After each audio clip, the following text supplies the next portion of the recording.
Johnny Two-Face here, back with another reaction video. This time we're to the Battle of Castillon, 1453, End of English France, 100 Years War documentary by Kings and Generals. Now this is the last episode in the series, and this is where the French finally push the English out of France and back across the Channel. So if you haven't seen my reaction to the other episodes in the series, I suggest you check them out before checking this one out. Yeah, there's not much more I can add to that. Anyway, I thought it's not as much as I have really loved this series, and it's refreshing to see that, you know, like, this has gone to such great detail and about the victories, the losses, and some of the geopolitics in between. And well, as I always say, it's always best to try and learn history with an open mind. So, and it does, some of the battles don't get talked about, and there's not much more. Yeah, I can't really add much more to this. So, the usual disclaimer when I react to anything historical: if I don't show so much of what is considered a proper reaction, it's probably obvious that I don't know much about the subject at hand, and if I do know anything, I'll most likely pause the video and give my input, or ask any curious questions, which hopefully should be answered in the comments below. So anyway, the link to the original video will be in the description down below. Please go and subscribe to Kings and Generals, check out their channel, and if you're interested, also check out their sponsors. So this looks to be one hell of an episode. So without further ado, let's get this up on screen and let's get into this.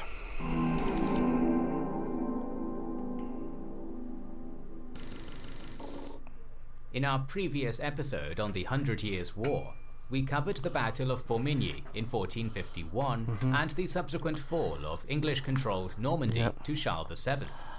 That campaign showed just how capable France's professional military had become. The use of modern artillery and superior organization led to a great victory over a numerically superior...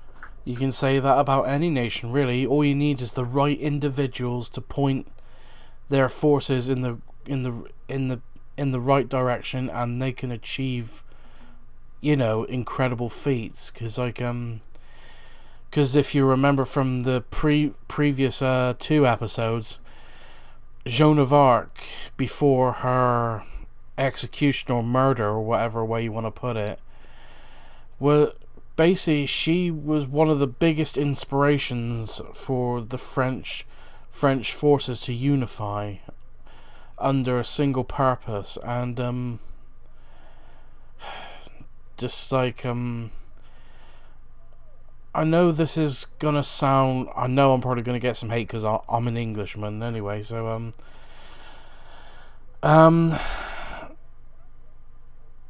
just still a bit disappointed in Charles VII wouldn't attempt to rescue Joan of Arc.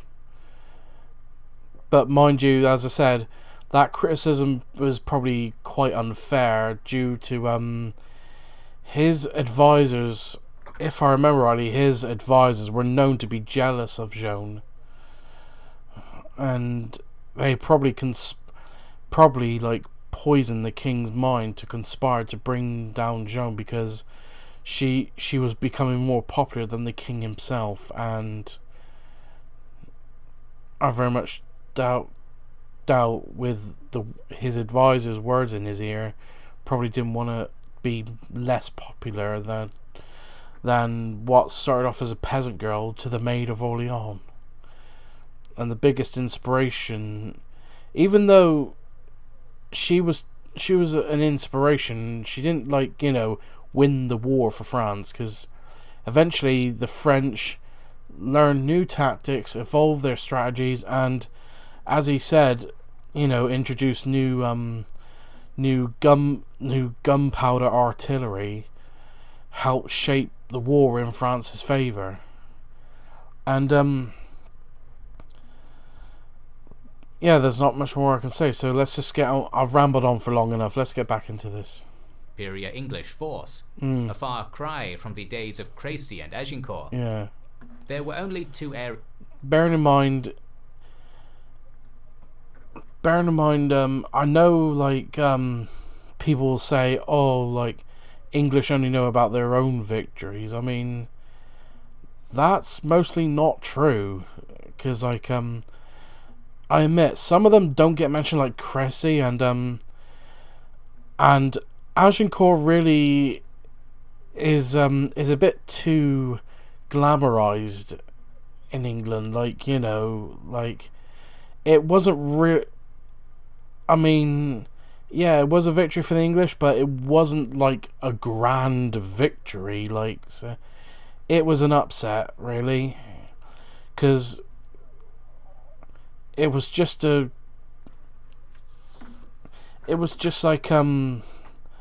basically French from what I remember learning years ago, and some of my history knowledge does come from Age of Empires, so I apologize if I get any of these facts wrong. Well, I'm bound to, because I haven't learned history in a long while. Is because most of the time French knights had to charge up a muddy hill through a dense forest, and the longbowmen had different types of arrows. Instead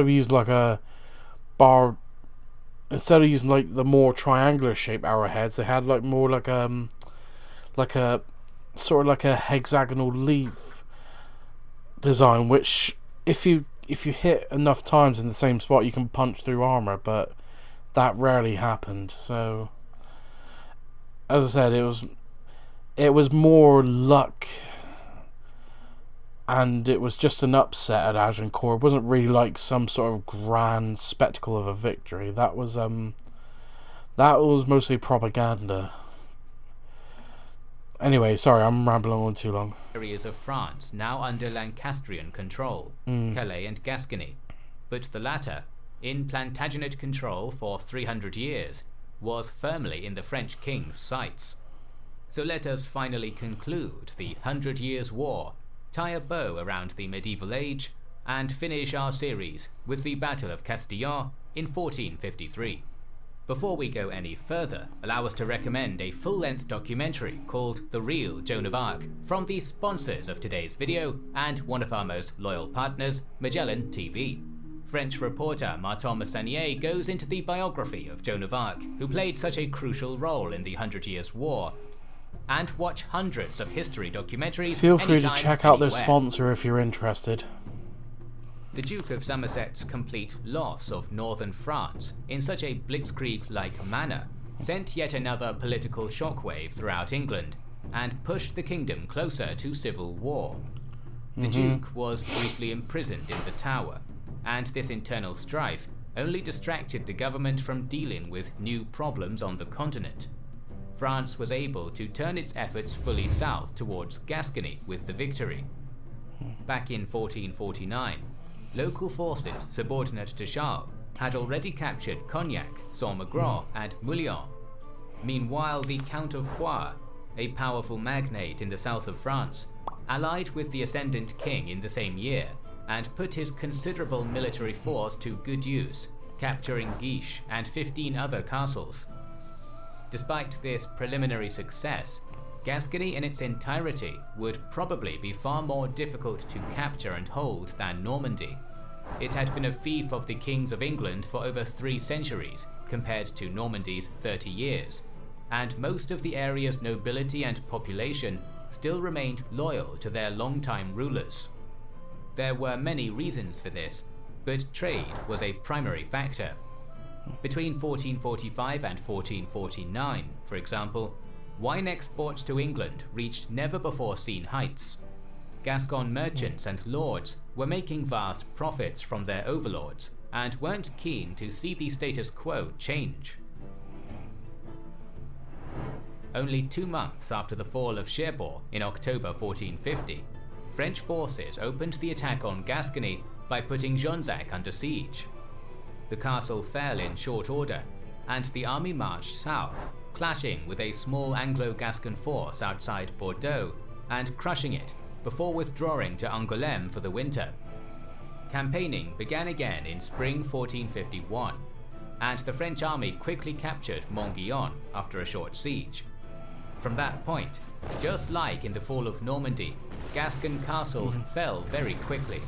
Blaye was captured on May 24th, followed by... Well, the thing is, with the introduction of cannons, it made shorter work of like stone walls and battlements. So the French developed, improved techniques to use artillery instead of, and then just like send their troops into the breach.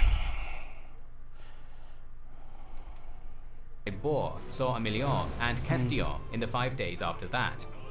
The speed of the conquest was made possible by strong French artillery, in addition to well-executed diplomacy and bribery, which undermined baronial resistance.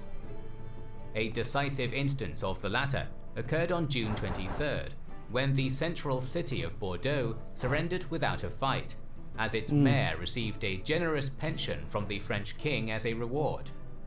Just over a month later, Bayonne too was captured, and the feuding English could do nothing but watch in horror as their last continental possession, save for Calais, slipped away.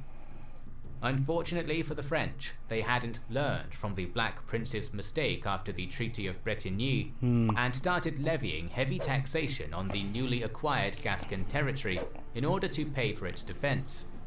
Not surprisingly, this, along with the rapaciousness of French soldiers, meant that resentment immediately began to build. At the same time, the Kingdom of England was not prepared to let Gascony go without a fight, but military preparations were slow, impeded by a deteriorating political situation that seemed to reach its climax in early 1452. Richard of York owned vast estates on the Welsh borders, and it was there, while he was in Ireland, that the tenants rose up in revolt against Henry VI in February. The rebels persuaded their lord to return from his quasi-exile and put an end to the Queen's regime. An army quickly gathered around York when he crossed back into England, and he began moving towards London. The Lancastrians mustered a force of their own and faced off against York at Dartford. The War of the Roses. Rather than attacking, the Duke of York presented Henry with a list of grievances and demands, which included the arrest of Edmund Beaufort, the Duke of Somerset, and York's bitter rival, who was accused of badly mismanaging the defence of France in previous years. The weak monarch initially agreed to the demands, but the power behind his throne, Margaret of Anjou, intervened and eventually forced York to back down and reaffirm his loyalty to the crown. Somerset was left in charge of the government. While this was going on, indentures had managed to raise an army of some 3,000 troops under the command of a 65-year-old John Talbot, the Earl of Shrewsbury. Wow. Setting the stage for his attack was the situation in Gascony. Unrest had turned to subterfuge, and envoys reached London in 1452, inviting the English back and offering to provide assistance if they returned. How long After will that English ships last? swept their French counterparts off the seas, Talbot audaciously sailed the long distance to Gascony and disembarked on the Medoc Peninsula on October 17th. Less than a week later, the pre-planned anti-French uprising in Bordeaux led to the city's capitulation. Most other castles in western Gascony fell by the end of the year, save a few holdouts. It was obvious that Talbot's bold attack had taken Charles VII totally by surprise, as his forces had been shifted to Normandy in order to counter a possible invasion there. The English received 4,000 additional troops and supplies from home during the winter, while Charles, enraged at the Gascon treachery, hurried to send advanced forces south to reinforce those castles still under French control, while he prepared to lead an invasion of the recalcitrant province in person. In early June 1453, 4 separate smaller armies began to muster at different points along the frontier with Gascony, preparing to invade on multiple fronts. 2 southern armies assembled at Languedoc under the Count de Clermont and Gaston IV, Count of Foix, who prepared his forces nearby at Bienne. In the north, a 3rd army, commanded by Marshals de Jalons and Lohiac, readied to march from around Angoulême. Charles VII headed a strategic reserve army stationed in the Lusignan region. The king made sure that all of the contingents were well supplied with siege engines and gunpowder artillery, particularly the northern one at Angoulême, which was accompanied by Charles's artillery master Jean Bureau. The combined French advance began almost simultaneously in early June. In the south, Foix and Clermont marched in close cooperation from the start, moving north towards Bordeaux until the latter received a message from Talbot offering battle. Being close enough to help, Foix reinforced his comrade to face the challenge together, but this made the English commander withdraw to Bordeaux. The 2 forces subsequently split up and remained near the city in order to deal with any English sally.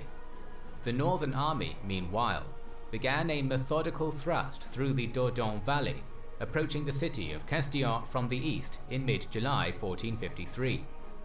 When Charles heard of the army's progress at his base at Saint-Jean d'Angely, the king ordered it to besiege the city, which was at the time held by about 50 men-at-arms and 350 archers. In contrast, the assaulting army was a relatively standard one, about 8,000 men strong, but with an especially formidable siege train. Castillon itself was a strongly fortified town, with the fast-flowing Dordogne River in the south, running east to west, and extensive forests to the north. In a clearing on the edge of this woodland, surrounded on 3 sides by trees, was the Priory of Saint-Florent, located on elevated ground. Rather than encircling and cutting off Castillon with fortifications, as in a traditionally conducted siege, Jean Bureau, who was put in overall command of conducting the operation, didn't want to be trapped in a pincer between Talbot and the garrison if English forces moved to relieve the city. Instead, he sent 1,000 crossbowmen to hold the priory, while he supervised the army's 700 engineers in constructing a fortified artillery park on the plain of Cole, made up of 300 guns, both heavy and light, operated by 700 gunners. To protect the weapons, defensive ditches were dug on 3 sides, backed by raised earthen ramparts topped with formidable timber defenses. To screen the open northern flank of his enclosure, Bureau sent 1,000 Bretons to hold the village of Castillon.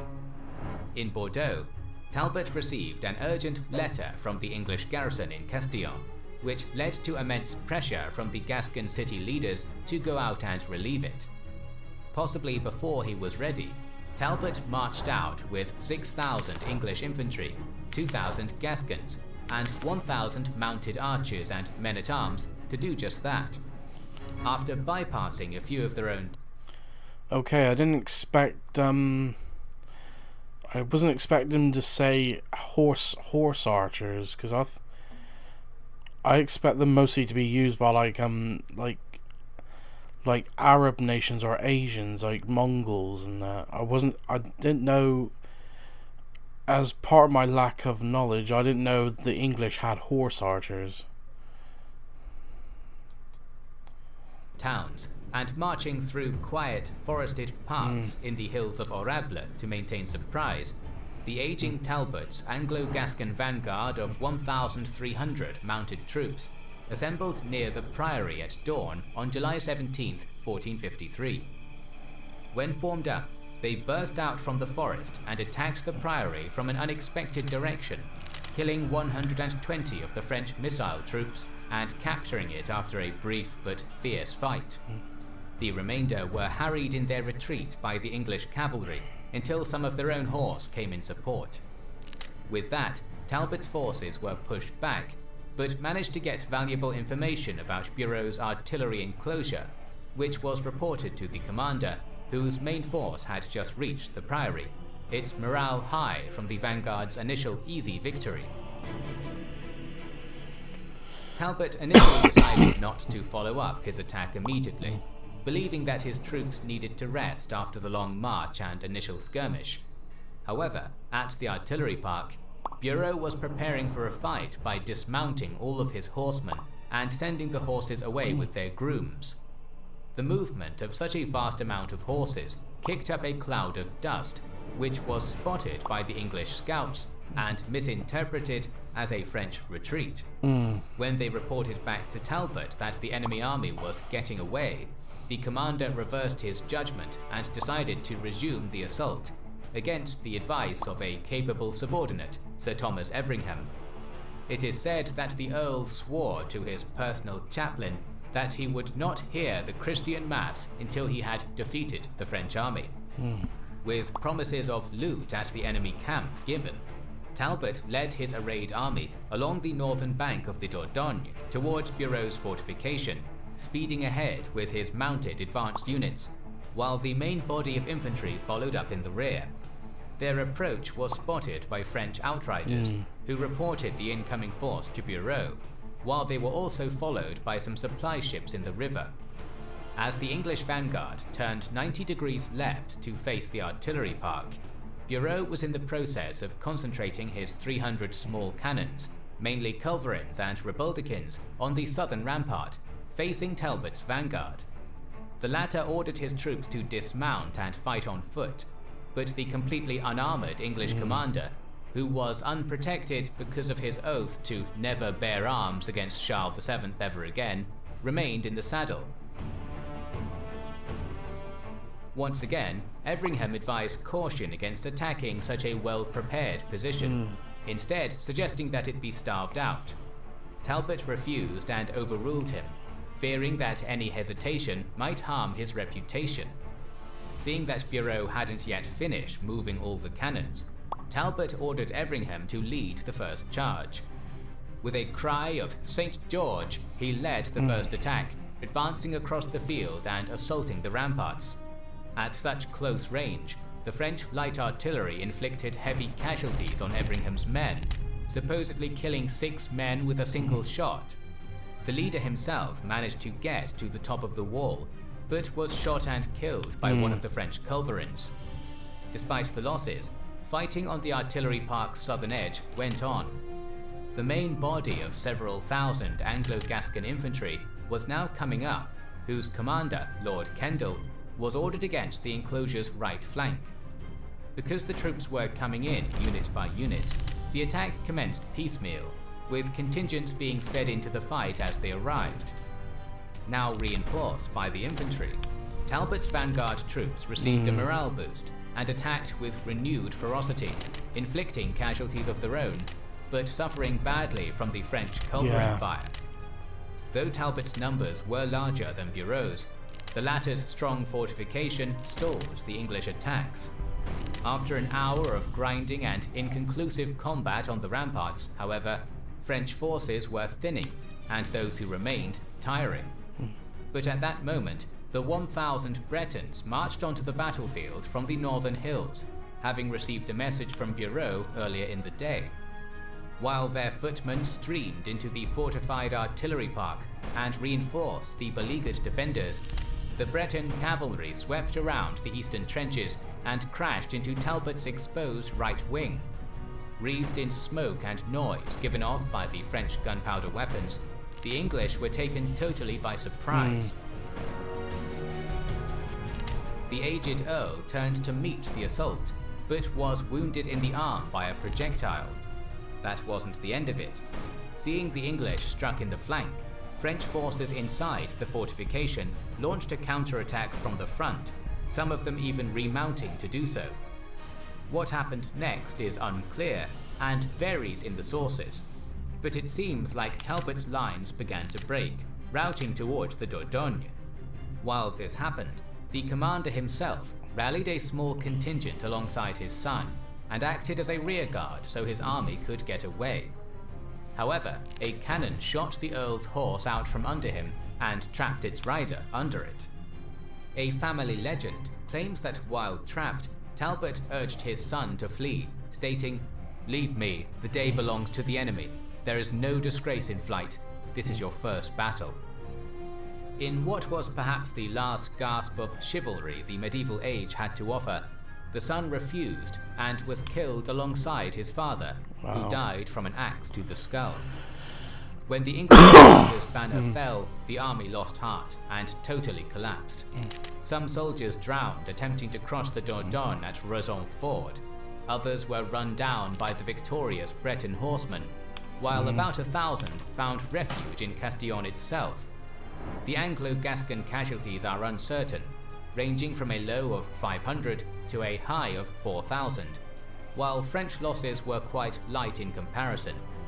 When John Bureau found Talbot's corpse on the field, he had the old soldier given a burial with full honours.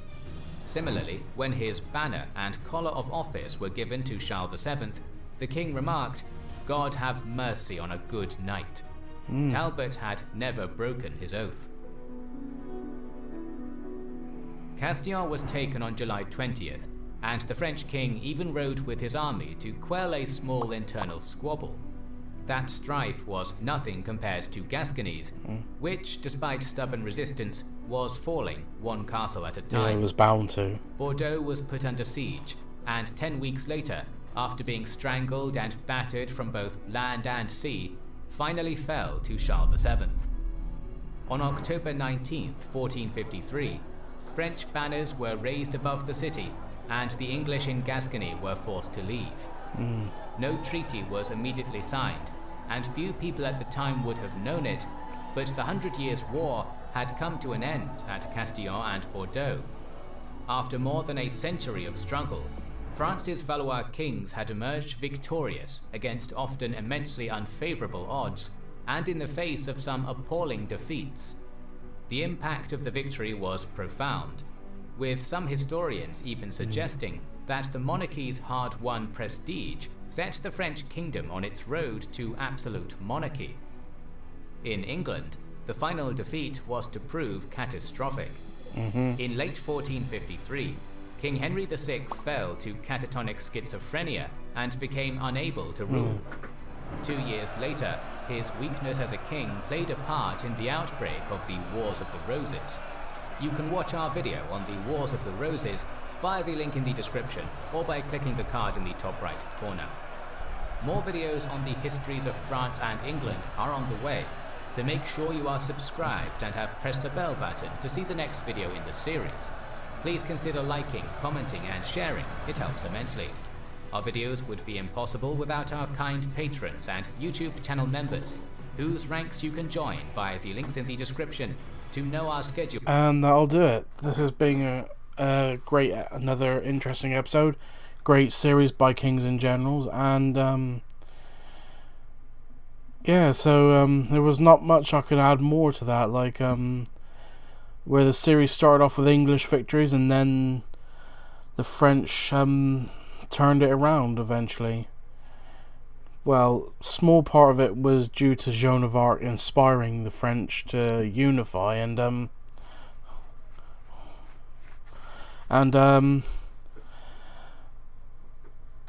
with that unification towards a single goal, they've done what they set out to do, was win the war against the English. So that's the best way I can make a long story short. So anyway, this has been an interesting video. If you like this reaction, please like, comment and subscribe, and I'll see you in the next video.